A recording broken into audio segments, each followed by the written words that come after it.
തികഞ്ഞ ആത്മവിശ്വാസമാണ് ഐക്യ ജനാധിപത്യ മുന്നണിക്കുള്ളത്. ഏതാണ്ട് 5000 വോട്ടിന് നമ്മൾ ലീഡ് ചെയ്യുകയാണ്. ഈ നിലയിൽ പോവുകയാണെങ്കിൽ നല്ല പ്രതീക്ഷയാണുള്ളത്. ചരിത്ര ഭൂരിപക്ഷത്തിന് കോതമംഗലം നിയോജകമണ്ഡലത്തിൽ ഐക്യ ജനാധിപത്യ മുന്നണി വിജയിക്കും.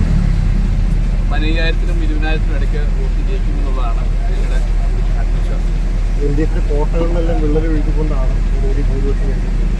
അപ്പോൾ ട്രെൻഡ് പൂർണ്ണമായിട്ട് അനുകൂലമാണ്.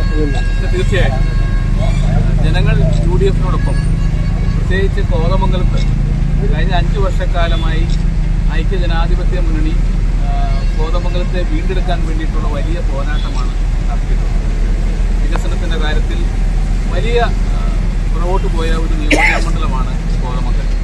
ആ നിയോജകമണ്ഡലത്തെ വീണ്ടെടുക്കാൻ വേണ്ടി UDF ഒറ്റക്കെട്ടായി കഴിഞ്ഞ 5 വർഷക്കാലമായി പ്രവർത്തിച്ചു. തെരഞ്ഞെടുപ്പിൽ ആവേശത്തോടുകൂടി ജനങ്ങൾ ഒറ്റക്കെട്ടായി നിന്നുകൊണ്ടാണ് ഈ ഉജ്ജ്വല വിജയം നേടാനായിട്ട് കഴിയുന്നത്.